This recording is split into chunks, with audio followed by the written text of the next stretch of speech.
Welcome to omega India TV news. Telangana రాష్ట్ర మంత్రులు సిగ్గు విడిచి మాట్లాడుతున్నారని తీవ్రస్థాయిలో మండిపడ్డారు కూకట్పల్లి ఎమ్మెల్యే మాధవరం కృష్ణారావు. వరంగల్లో జరిగిన బీఆర్ఎస్ పార్టీ రజతోత్సవ వేడుకలపై ముగ్గుమ్మడిగా తెలంగాణ రాష్ట్ర మంత్రులు సమావేశాన్ని ఏర్పాటు చేయాల్సిన అవసరం ఏముందని ప్రశ్నించారు. కొన్ని లక్షల మంది సభకు హాజరైతే బాహుబలి గ్రాఫిక్స్ అంటూ ఎగతాళి చేయడంపై ఆగ్రహం వ్యక్తం చేశారు. దేశ చరిత్రలోని ఇలాంటి బహిరంగ సభ జరగలేదని, ఒక్క పోలీస్ లేకున్నా బీఆర్ఎస్ కార్యకర్తలు సైనికుల్లా పనిచేశారని తెలుపుతూ స్థానిక వరంగల్ కాంగ్రెస్ పార్టీ శ్రేణులను ఎలా జరిగిందో అడిగి తెలుసుకోవాలని హితవు పలికారు.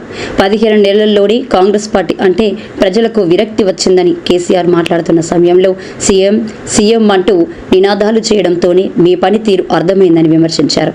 సభకు విచ్చేసి విజయవంతం చేసిన ప్రతి ఒక్కరికి పేరు పేరున ధన్యవాదాలు తెలియజేశారు. త్వరలోనే మళ్లీ కేసీఆర్ సీఎం కాబోతున్నారని ఆయన వెల్లడించారు.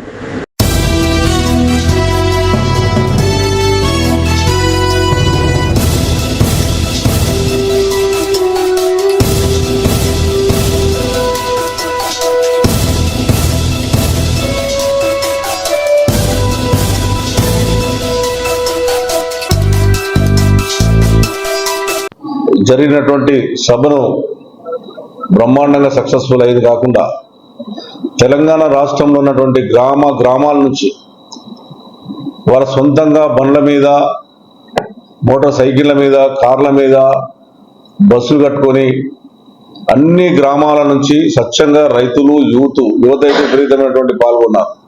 జీవిత చరిత్రలో 25 సంవత్సరాలలో అంత పెద్ద మీటింగ్ నాకు తెలిసినట్టు ఎప్పుడు జరగలేదు. అంటే ప్రజలకు ఎంత కోపం ఉంది కాంగ్రెస్ పార్టీ ప్రభుత్వం మీద అన్నటువంటిది కూడా స్వచ్ఛంగా అర్థమైంది. అది కూడా ఉసుకేస్తే రాలినటువంటి జనం. అలా పోలీస్ అధికారులు ఎక్కడెక్కడ బండ్లను ఆపడం, అడ్డము లారీలు పెట్టడం, ఎన్నో ఇబ్బందులకు గురి చేసినప్పటికీ కూడా ప్రజలు స్వచ్ఛంగా సభాస్థలాన్ని చేరుకున్నారు. ఇంకా సభాస్థలాన్ని చేరుకోలేనటువంటి వాళ్ళు సుమారుగా 3 నుంచి 4 లక్షల మంది రోడ్ల మీద ఉన్నారు. వాళ్ళు చేసినటువంటిది దుర్మార్గం వల్ల, పోలీస్ అధికారులు చేసిన దుర్మార్గం వల్ల, కాంగ్రెస్ పార్టీ డైరెక్షన్ వల్ల పోలీస్ అధికారులు చేసిన దుర్మార్గం అన్నటువంటి చూసాము. అది చాలా ఆశ్చర్యానికి గురి చేసింది. సరే, ఇప్పుడు మీ అధికారం ఉంది కాబట్టి మీ ఇష్టం వచ్చినట్టుగా చేసే ఆలోచన ఉండొచ్చు. కానీ ప్రజలు ఇళ్లకి వెళ్ళి వాళ్ళు ఏ రకంగా డిస్కస్ చేసుకుంటారన్నటువంటిది కూడా మీరు ఆలోచన చేసుకోవాలి. ఇక నలుగురు వచ్చేసి గంటకి 8 గంటలకు కేసీఆర్ గారు సభ అయిపోగానే 8-15 నిమిషాలు మేఘాల మీద సీఎం గారి ఇంట్లో కూర్చొని అది గ్రాఫిక్ అనోడు, అసలు ప్రజలే రాలేనోడు ఇష్టం వచ్చినట్టు మాట్లాడింది. అంటే ఈ విధంగా ప్రజలను తప్పుతో పట్టించేదానికి ఇంకా బుద్ధలాడే ఆలోచన. మీకు సిగ్గు శరం ఉంటే మీ కాంగ్రెస్ కార్యకర్తలు, అక్కడ ఉన్నటువంటి వరంగల్ కాంగ్రెస్ కార్యకర్తలను అడగండి ఏ రకంగా జనం వచ్చిందో, ఏ రకంగా ప్రజలు మీ టీవీలను అడగండి, మీకు సంబంధించిన కొన్ని టీవీలు ఉన్నాయి ఆ టీవీలను అడగండి ఏ రకంగా వచ్చిందో. అంటే అన్ని రకాలుగా కేసీఆర్ గారు స్పష్టంగా వినాలి. మా కడుపు మండుతా ఉంది ఈ కాంగ్రెస్ పరిపాలన వల్ల. కేసీఆర్ ఉన్నప్పుడు బాగుండే, కింద నుంచి సీఎం కావాలి ఇప్పుడే కావాలంటే కూడా ప్రజలు ఎంత ఉత్సాహంగా మాట్లాడినటువంటి సందర్భాలను చూసాం. ఇంకా సిగ్గు లేకుండా 4 మంత్రులు వచ్చి మేము పెద్దగా కోసినామని చేసామని చెప్పుకుంటా మేఘాల మీద ప్రెస్ మీటింగ్లు పెట్టి ఇది గ్రాఫింగ్ అని, బాహుబలి గ్రాఫింగ్ అని.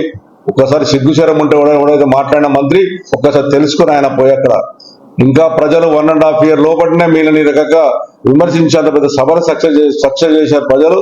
ఆ రకంగా వచ్చిన ప్రజలను ధన్యవాదాలు చెప్పాలి. మీరు ఇంకా మీకు ఉన్నటువంటి చేసే పాపాలు, మీరు చేసిన దుర్మార్గం, ఇలా రైతులకు మంచినీళ్ళు లేక రైతులకు ఎక్కడెక్కడ చెండిపోతా ఉన్నాయి.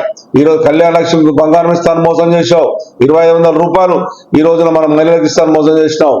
ఎన్ని రకాలుగా మోసం చేసినావు. 420 హామీలు ఇచ్చి 4 హామీలు నెరవేర్స్తామని చెప్పి ఒక్క హామీ కూడా చేయలేనటువంటి దుర్మార్గమైన పరిపాలన ఈ కాంగ్రెస్ పార్టీ పరిపాలన నడుస్తుంది. ఇంకా మీది తొందరనే ఉంది. ఇంకా 2.5 ఏళ్ళు అయితే మీ జీవితంలో ఈ కాంగ్రెస్ పార్టీ 25 కాదు 30 ఏళ్ళ దాకా కూడా ఇక్కడ గెలిచే పరిస్థితి ఉండదు. ఖచ్చితంగా మళ్ళా మా ముఖ్యమంత్రి కేసీఆర్ రాబోతుండు. ప్రజలకు ఉన్నటువంటి కష్టాలను తీరబోతుండు. ఖచ్చితంగా ప్రజల పక్షాన టీఆర్ఎస్ పార్టీ ఉంటుంది, టీఆర్ఎస్ కార్యకర్తలు ఉంటారు. ప్రజలకు ఉన్నటువంటి హామీలను నెరవేర్చిందాక వీళ్ళని నిద్రపోనేయమని చెప్పి సందర్భంగా తెలియజేస్తాం. సబ్స్క్రైబ్ చేసుకోండి ఒమేగా ఇండియా టీవీ.